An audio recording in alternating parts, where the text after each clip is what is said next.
Hello everybody, this is Edgardo Garrido Perez from Yapis y Yabors Association, invited by Dr. Katia Sidali to give you a number of talks about sustainability, sustainable development, sustainable wine production. It's a great pleasure for me to be here with you. I am a ecologist, PhD, in Mexico and in Germany, and my work is indeed a field work. And but we are in times of lockdown or semi-lockdown, as you prefer to call it. So we have no chance to join all together in a bus or going to in order to go together to the field, which is the most the healthiest place for this kind of conversations and practical work. But nevertheless, we are here and we will try to use the garden as a kind of mini lab for you. Hope it is going to occur. Well, we are here in order to talk about sustainability and what means sustainability, but you guys are living in a complex world. Wine production, winery, grape production is just one single activity made by humans. This is not the main activity. I have good news and bad news for you guys. Okay, the good news is wine is tasty and very popular, so it's a good business for many people. The bad news is that wine is not so important for nutrition. We are much more devoted in terms of physiological activity.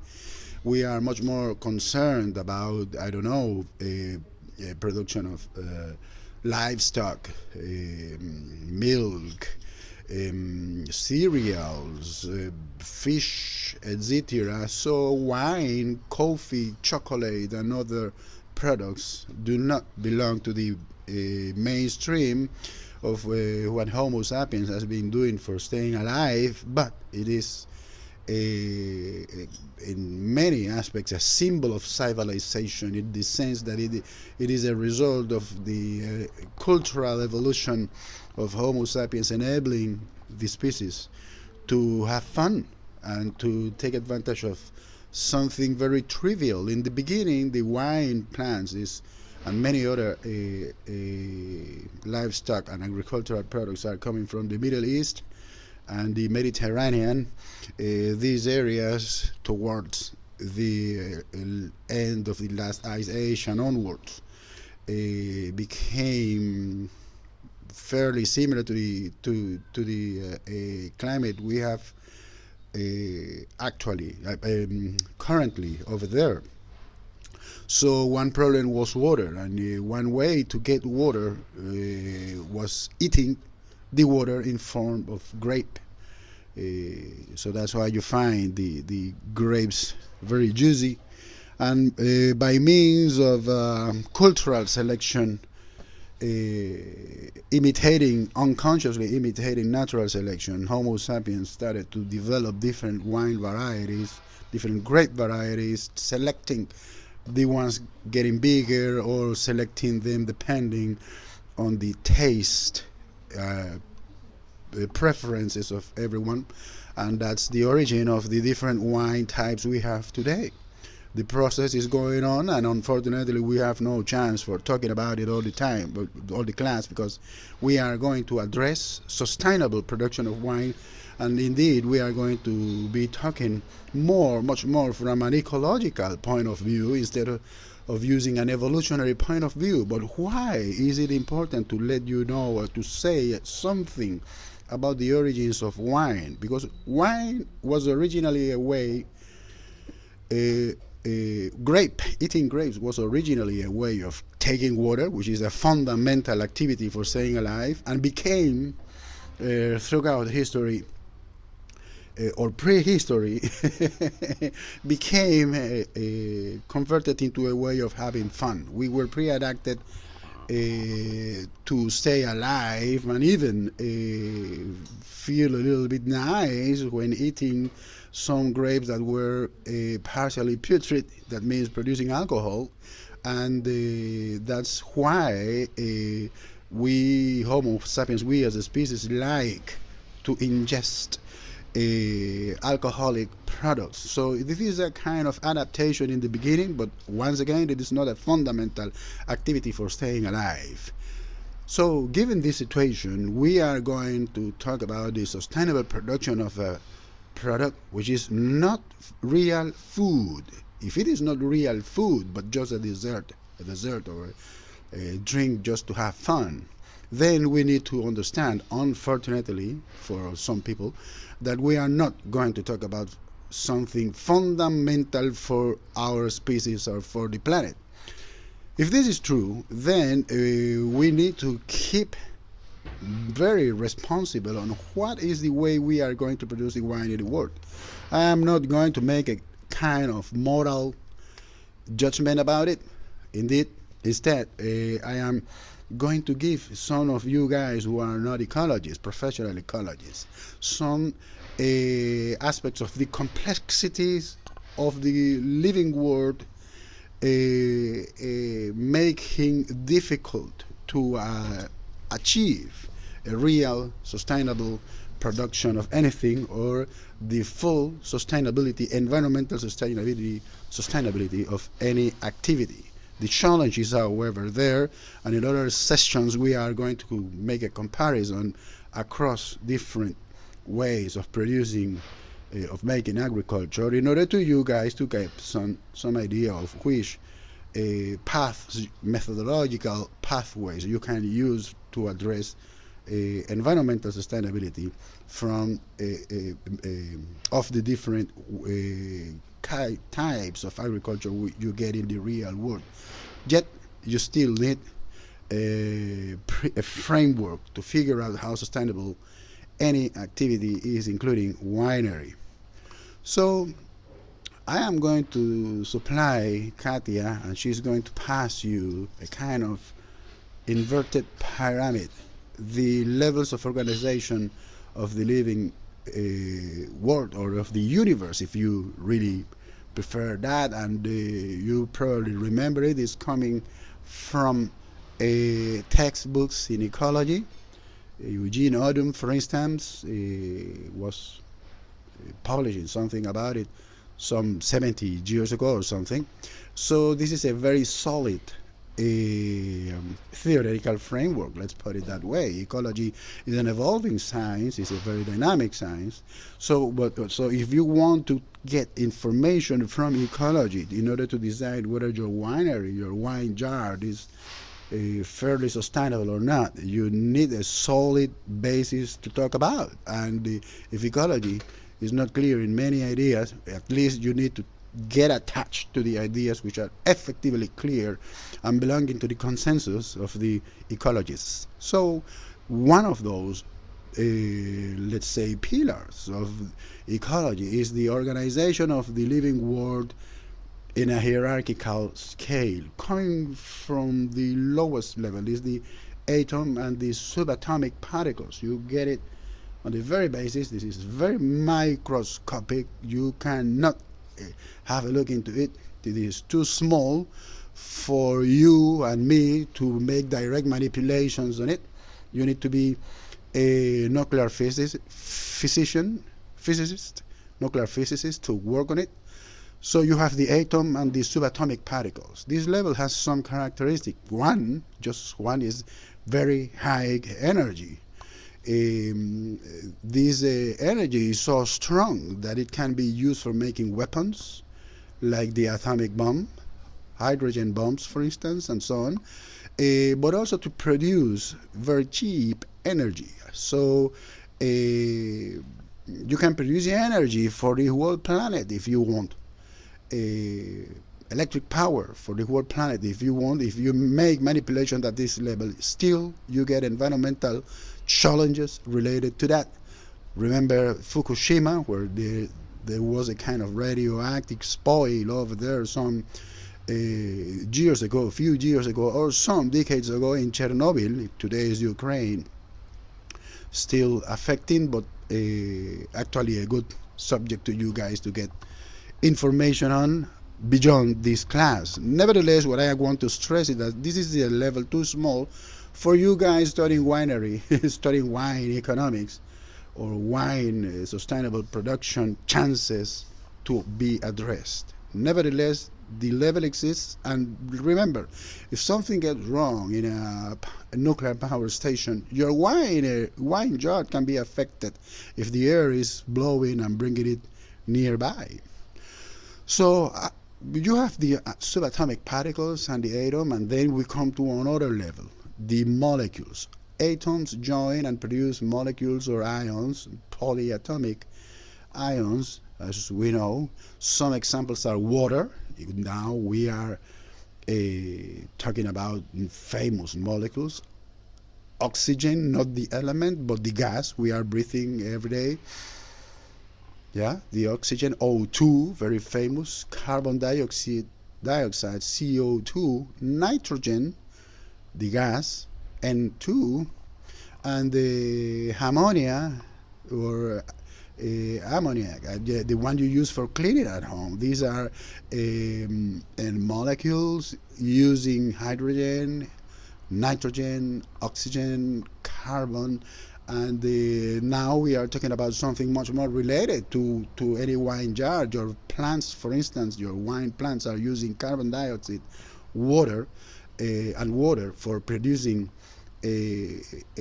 sugar during the photosynthesis, but this is another level. So what are some characteristics occurring at this molecular level? Well, one of many is the solubility. Many of the products I have been mentioning are soluble, are capable to be dissolved by others. Water, for instance, is able to dissolve many of the products I have been mentioning, or interacting with them, and thereby water is able to transport one or any of the other molecules I have been talking about. Please keep it in mind, because that can affect the sustainability of your wine jar, depending on how much nitrogen, phosphorus, potassium, etc. you add by means of fertilization, or how much you can lose by means of runoff. That's so what you can get here is that even at a molecular level, there is something affecting your production of wine and making you able to produce some waste, some of the molecules and even elements we have been talking about over the past couple of sentences. Can be toxic, and it can be dangerous. Let's move a little bit upper to the next level, the level of the biomolecules. And lately I like to add, I don't know to what extent I'm doing well, to add viruses to the following level related to the biomolecules. You can get molecules which are simple molecules like water, carbon dioxide, nitrogen, molecular nitrogen, and so on. But by means of a fascinating set of reactions occurring in many planets, including Earth,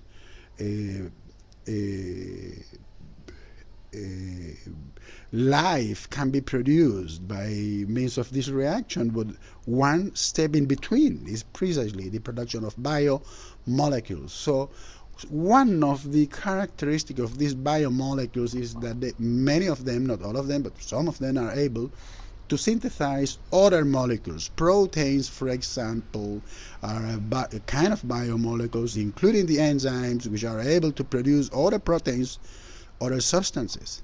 Ribonucleic acid, the famous RNA, is a nucleic acid, is a biomolecule able to replicate itself and contribute to the replication of to the production of other substances. But we have the fats, we have other biomolecules as well.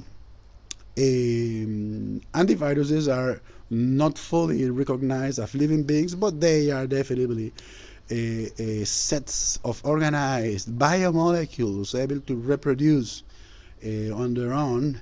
once in the environment surrounding is supplying enough energy and raw materials for this reproduction.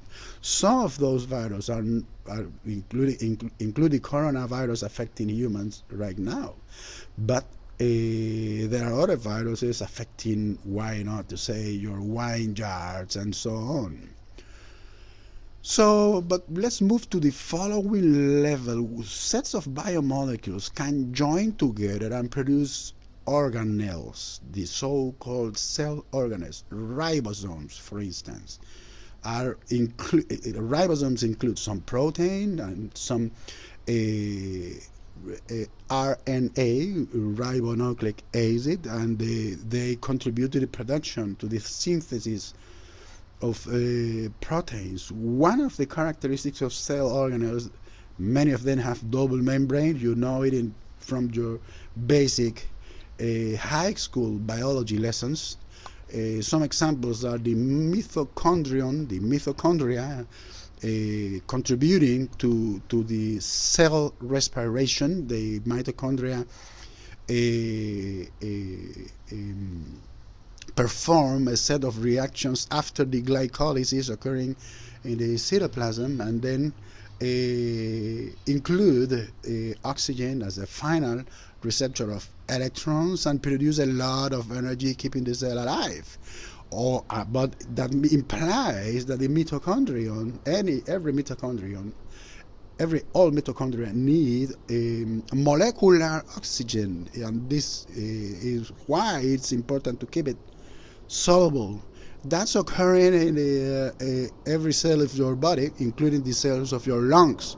That's why when you have a situation like the pandemics of coronavirus we are having now, it is very important to have a good supply of oxygen in order to the mitochondria of the few functional cells of your lungs working now, assuming you have the bad luck of having the disease, are going to need this oxygen for keeping yourself alive.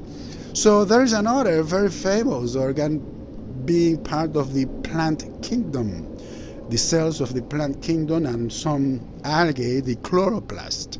Chloroplast take carbon dioxide, which is toxic for for us, for the animals, including humans, and but they get this carbon dioxide we are exhalating all the time and producing, and they convert it into carbohydrates with the help of sunlight, and then they as a byproduct they throw away the oxygen we definitely need for breathing. If this is true, then we have a cell organelle process here, an interplay between the mitochondria and the chloroplast for the recycling of oxygen or carbon dioxide in our atmosphere. How much is your wine jar helping to the process in a global sense or a regional sense and so on? We need to talk about it later. So, but prior addressing this subject, let's talk about the cell, which is the following organization level. The cells have gas exchange processes. This is one example of function and properties of the cell. Cells are the unit of the living beings. It includes prokaryotic cells like the many bacteria helping your wine to get nutrients from the soil. Includes the amoeba in your tummy. If you have some, don't worry, not all of them are so bad.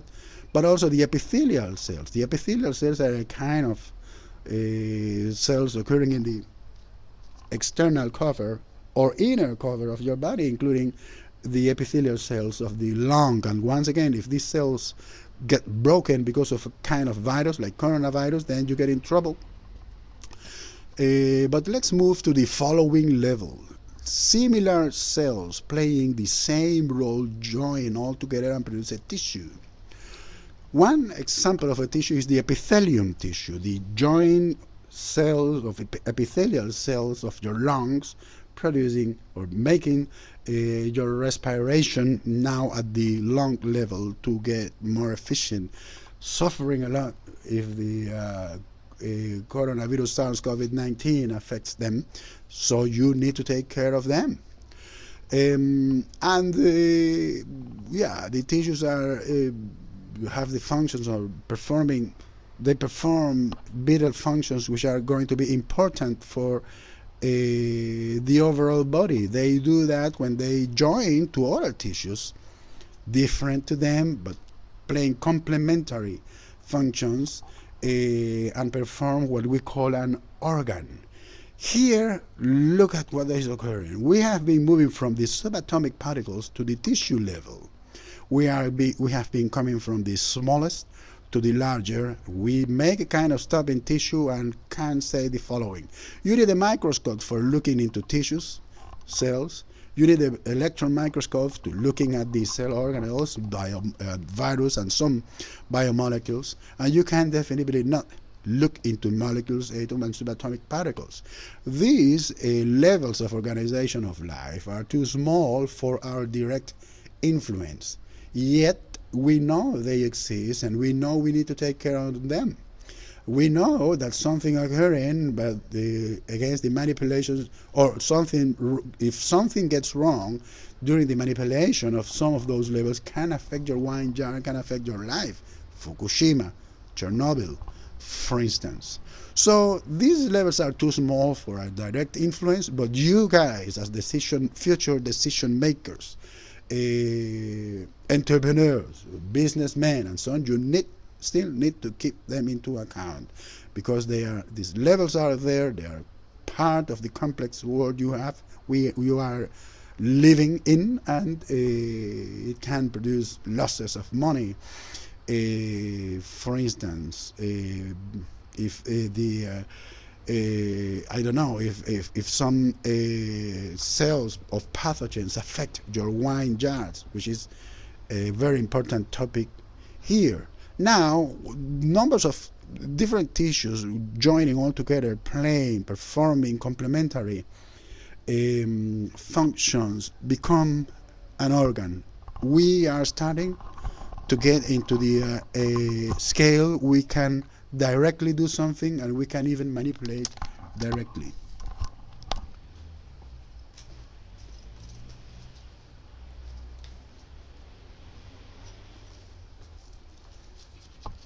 One leaf is an organ. One fruit is an organ. A number of fruits joining all together, coming from tiny little flowers joined together, it's an infrutescence. This is a kind of organ. That's what we have here when we talk about the grapes. So winery production implies, grape production implies manipulating the organs with the hand, sometimes, or with machines. Sometimes you get difficulties, and one of the organs gets sick, gets ill. Let me enable the camera here just to try to you guys to find everything. We have a set of organs here, one single organ. The organ can get sick, can get ill, like here. Sometimes there are other living beings like fungi, bacteria, or not so living beings like viruses affecting your organ, and people have invented procedures for trying to keep a good health for these kind of organs. Pesticides, fungicides, etc. If there is a kind of herbivore affecting the leaves of your farm, of your wine in the farm, then you can consider the option that has been occurring, particularly during the green revolution, of adding something like an insecticide against the herbivores affecting your leaves. Why? Well, if you reduce the leaf area and the overall leaves and in the plant are too small or lacking vigor and so on, one result is a lower fitness of the plant, lowered production, lowered reproduction, and indeed lower quality and quantity of the organ you as a human being want to take advantage of. In this case, the organ, the fruit, the inflorescence, in the case of grapes. Still, you need to take care, because you can help your plant to do better by adding pesticides, fungicide at this level, but it is not sure that what you are going to make is being sustainable. It can be profitable for you. It can be economically sustainable for the society, in the sense that you are giving jobs to people helping you to work in your wine yard.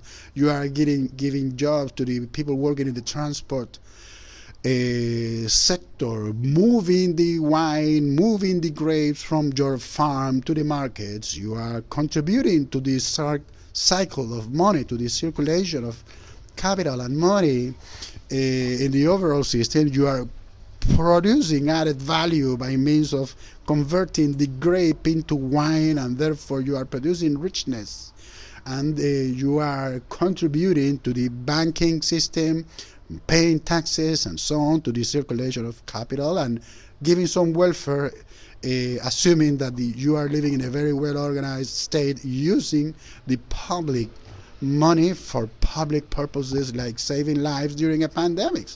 Still, if you are getting all of this just by helping at the level of the organ, you are protecting against fungi or bacteria or something like that. Still, you are not being, you do not have for granted that what you are doing is environmentally sustainable. Why? Well, let's keep the question a little bit over there hanging on, because in order to answer it, we need to move to the following organization levels.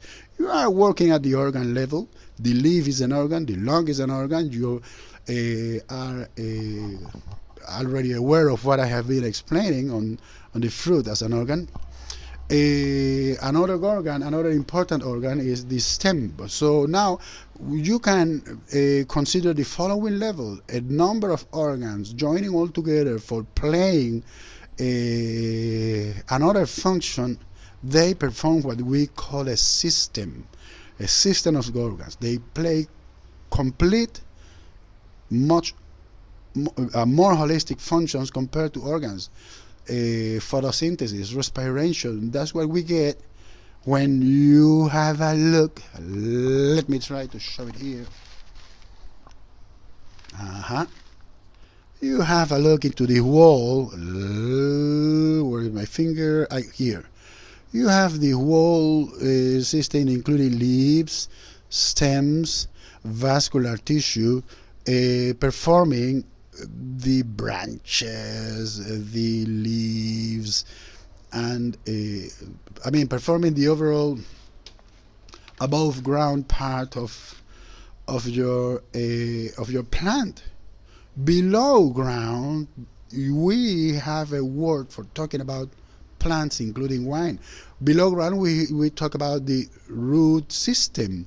You have one root, and you have a number of roots working all together for uptaking water and nutrients from the soil. If one of those organs, a single root, gets damaged by pathogens or whatever, you get in trouble, but the other roots can grow rapidly and replace the affected organ, and the overall system, the overall root system, keeps playing a fairly good job by uptaking water, minerals, and moving them throughout the above ground to the above ground areas of the plant. So that's the importance of moving to the system. And then when you have a number of systems joined all together, performing everything together, you get what we call an individual, an organism. So It is not the same my lung system, my respiratory system, than saying my name, Edgardo Garrido Perez. I am the individual. I have neuron system. I have my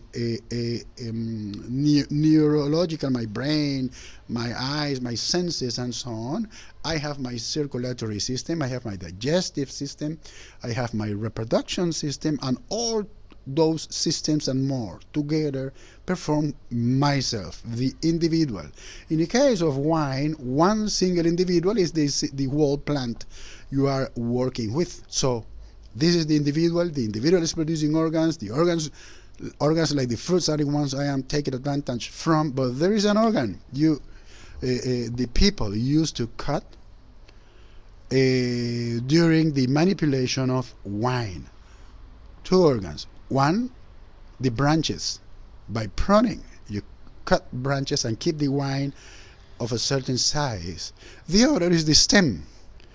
Rarely, I have seen that rarely wine producers let the plant to grow in a natural way. What's wine? Well, the wine is a vine, it's a liana. It's a plant unable to support itself on its own. The plant needs to climb upon trees in order to go up, to climb upon the trees and get sunlight on top inside forest. That's the way wild wine is growing. That's the way of growth of most of the members of the Vitaceae family, to which wine belongs too. It's the family, and many other lianas, many other vines are doing the same. Human being, during its manipulation of nature, developed agriculture and realized that there was a plant climbing upon the trees, producing these tasty fruits rich in water,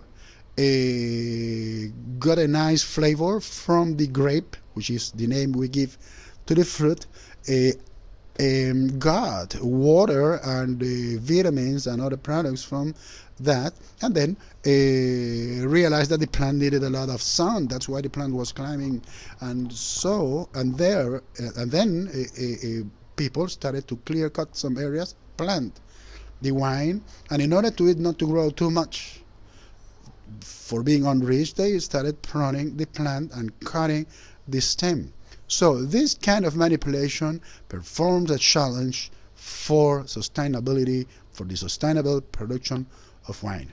Compared to a tree grows in width, and by doing it, it's accumulating carbon dioxide in form of cellulose, in form of wood. And now try to compare how much carbon dioxide you are accumulating in your wine if you are cutting it all the time. So this is a challenge. I am not going to discuss yet possible solutions on it, but remember, the wine we are drinking, this one I love to drink all the time. Well, not all the time, but most of the time, when I am eating something or chatting with friends, or going to scientific congresses. This wine is comparatively less beneficial for the production of oxygen and the uptake of carbon dioxide from the atmosphere compared to a forest. But that moves us upwards on other levels of organization of life. So we have when you have a number of individuals coexisting all together in a single area, you get a population. The population has some characteristic like the population size, the geographic distribution, the spatial spread of the population. How many hectares is your wine yard? How many hectares is your farm? So the wine yard, what we used to call a wine yard, or the wine population, the number of individuals we have there, these are some characteristics. In the case of humans, well, small villages, towns are examples of populations. But when you have individuals, populations belonging to different species coexisting all together in a single area, you get what we name a community. Wow, when the community is composed by one single species or by few species, the diversity, which is one of the characteristics, the species diversity of the community is lower.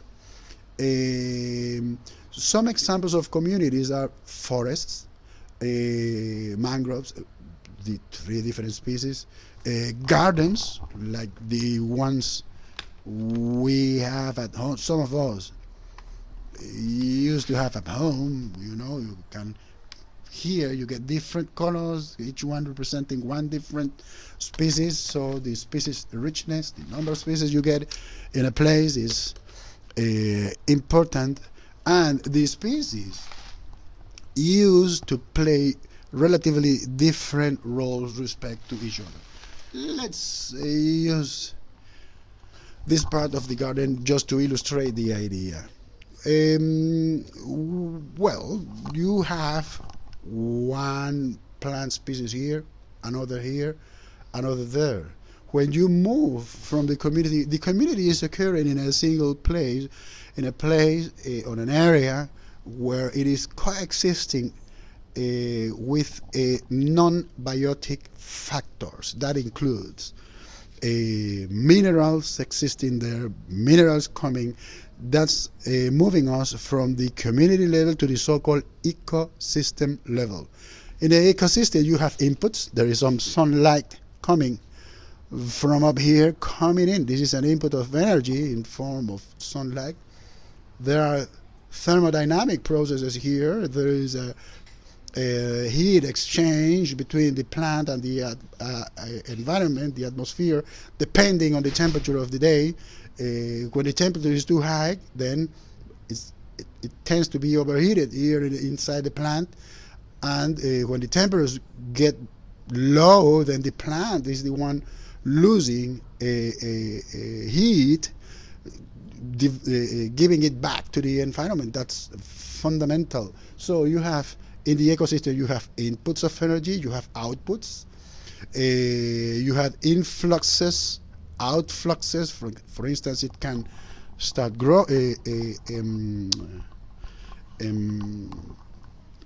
rainfall. It can start snowing, getting a rainfall. You get an input of water here, you get a rainwash, some of the water escaping down here. In the case of forests and crops, the water goes up on, gets down into the soil, but if the soil gets saturated, then it starts to flow on the surface, producing eventually producing floods and so on.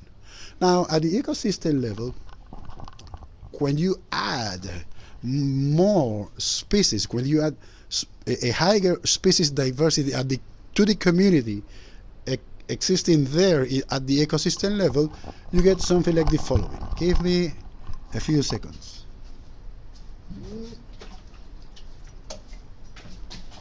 Let's have a look here.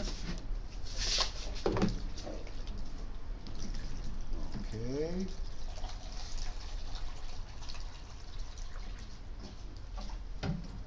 Let's try to simulate a rainfall. It can be also snowing.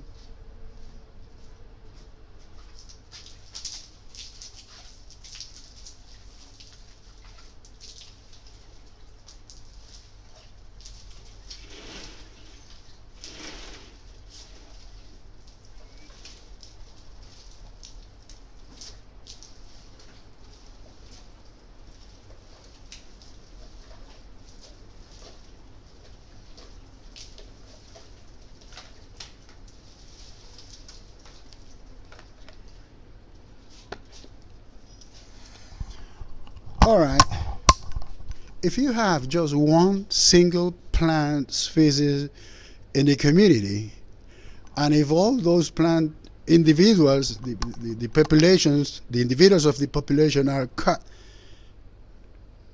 in such a way, are planted simultaneously with the same date of planting, and then cut basically the same date by means of pruning, what you get is a monolithic layer cover. And if you are pruning recurrently, you get open spaces. You have just one single species, and it is covering very few of the soil in the area. When you have, in contrast, different plant species, you get a multi-layer system, like in forests, in many forests.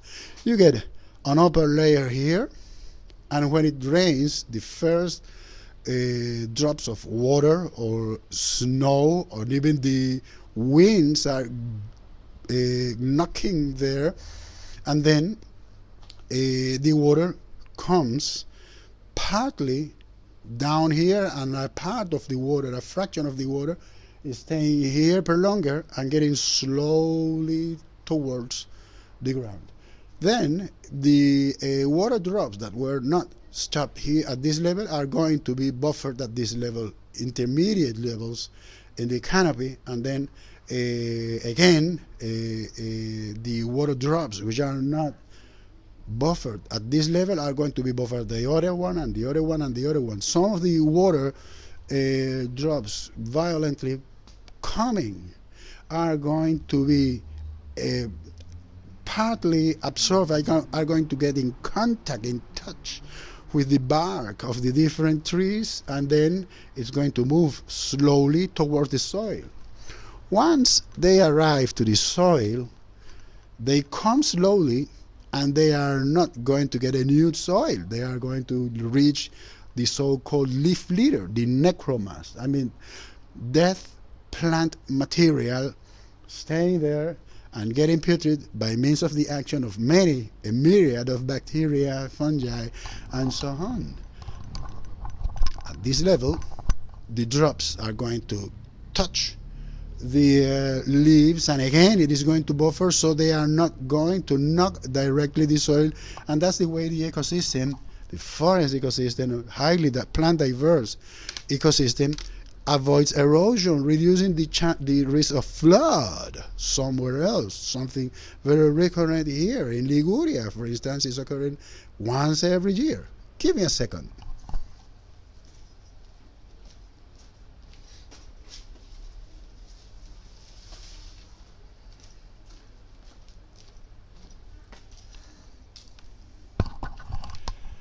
The leaf litter has different degrees of decomposition and includes soil invertebrates, like here. Yeah, this is an earthworm, and yeah, now some other invertebrates.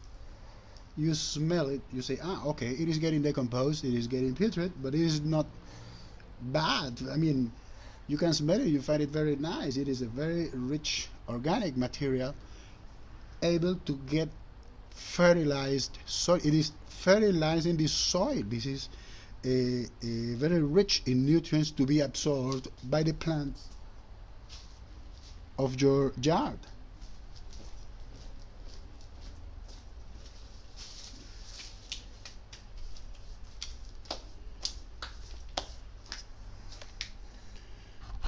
What I am trying to say here is the following.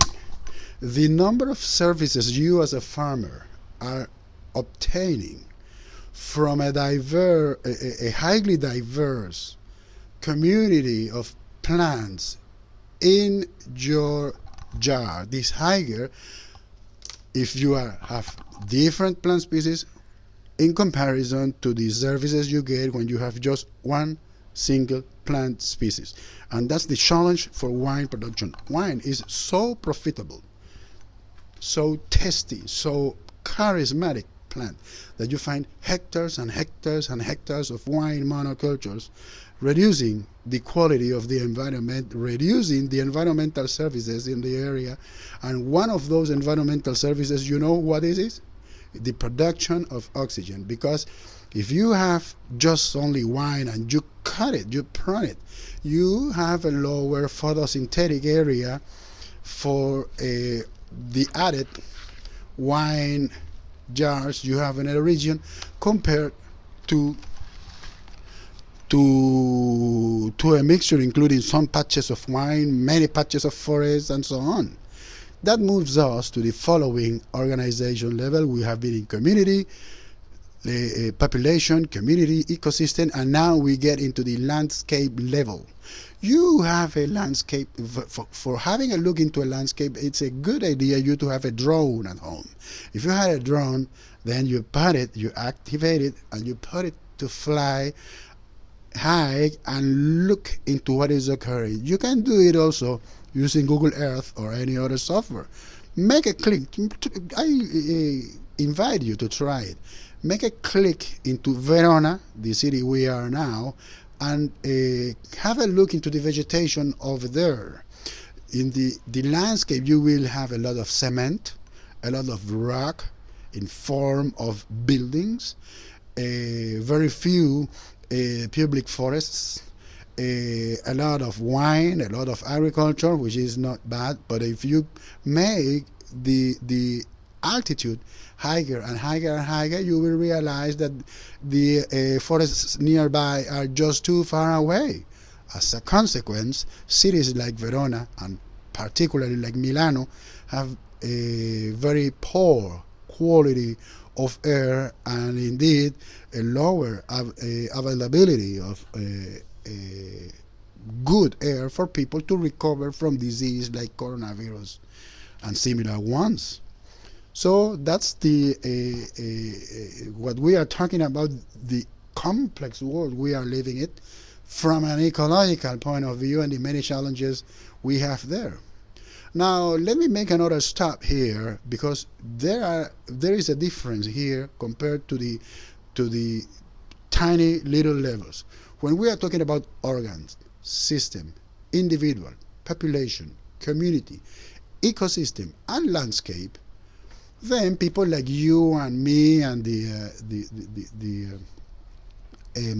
local governments, the major, can do directly something. You can directly manipulate an organ, and if you are a farmer, you can decide whether you are going to combat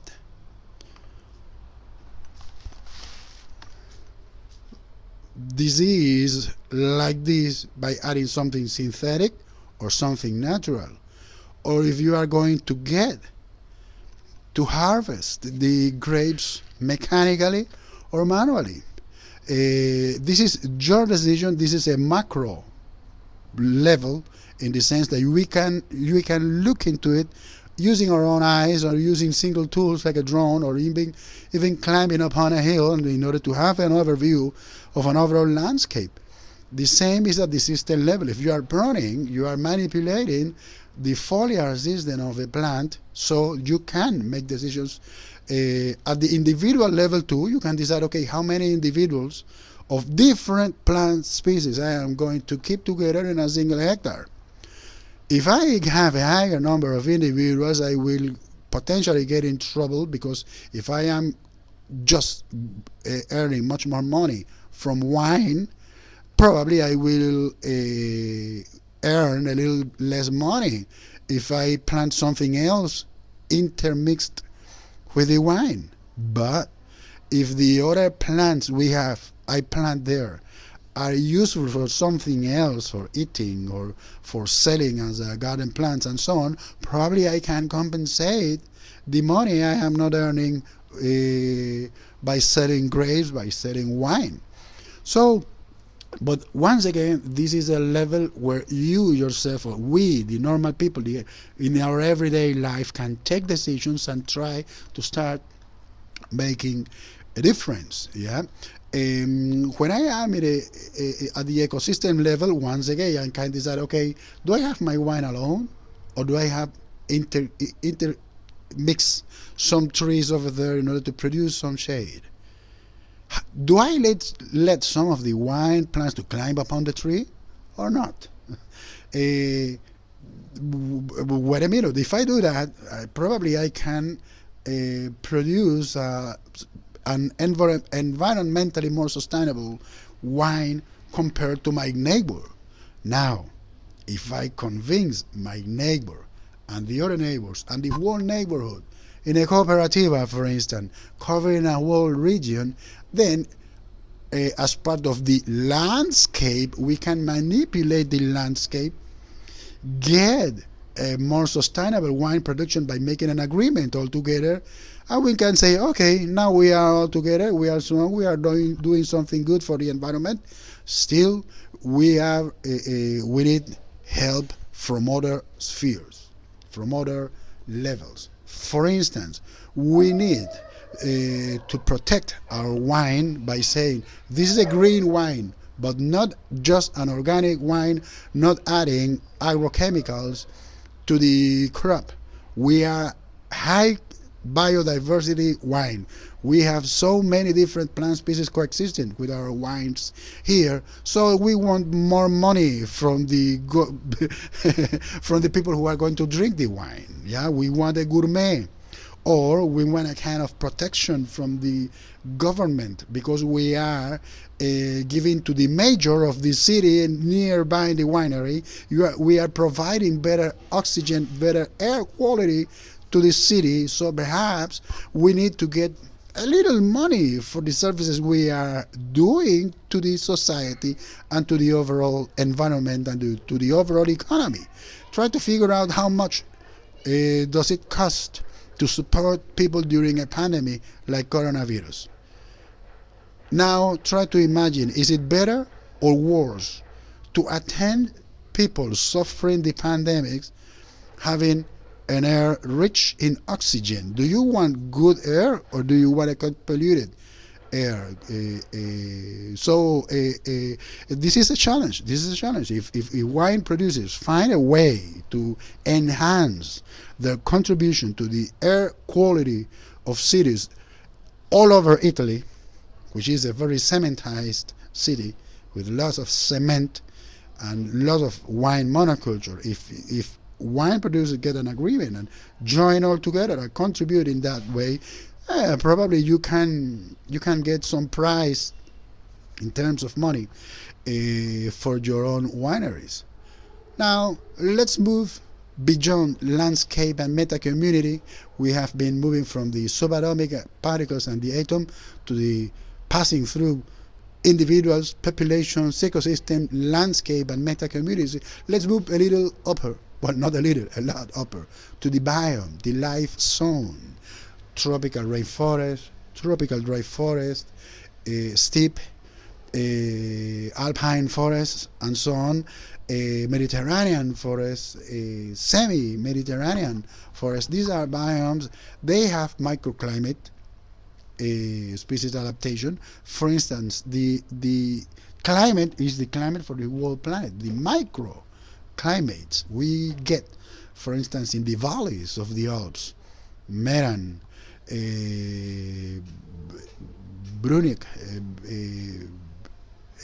Bosen, Bolzano, and so on, are different compared to the microclimate conditions on top, on the Alps. And here in the Llanura Padana, the Pianura Padana, on the lowlands in Italy, we have microclimatic conditions different compared to the Apennines or to other areas. So and as a consequence, you tend to get different types of vegetation here compared to other places in different microclimate extensions with different microclimatic conditions. You can get some plant species which are endemics there, some insects, some birds which are focusing their stay over there because they are better adapted to these microclimatic conditions. So in order to protect these different life zones, these different biomes, you as a person, you have not direct influence over there. You must try to join with other people in organizations to try to influence your government and the government of the neighbors and so on. That's why the European Union, for instance, has developed the so-called Natura 2000 initiatives. Not enough time for talking about it. Finally, we have the biosphere, the whole planet, the living beings in the whole planet. But the biosphere is not alone. The biosphere is coexisting with the atmosphere, which is the set of gases involving our planet, and try to figure out if by working at the population level you reduce the diversity of woody plant species on an area in order to plant just a few, an oligarchy of plant species like, I don't know, wine, rice, corn, and so on. And if the whole planet, many countries in the world, a mass number of global hectares are devoted just to that, instead of intermixing with big patches of forest, the result is a change in the carbon dioxide all over the planet, the change in the oxygen available for everybody in the planet, and the temperature all over the planet. Climate change is one of the problems coming into occurring at this biosphere, at the atmosphere, hydrosphere level. Hurricanes occurring now more often because of an overheating of oceans, producing more rapid, faster water evaporation from the oceans, stronger winds, and more often occurrence of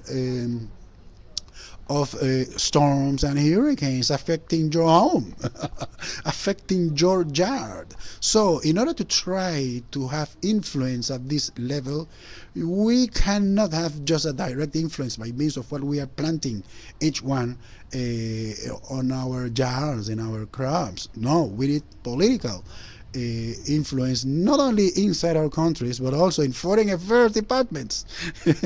Try to imagine, you need your government to make agreements with the governments of other countries in the world in order to take care of a global climate. Otherwise your own yard can be affected by a flood, like in some areas, or your wine yard, or your apple production if you are near the Alps, or whatever you are producing. So this is just a small, sorry for the extension in minutes, still it's a very small overview of the different levels of organization of our complex world from the point of view of ecology.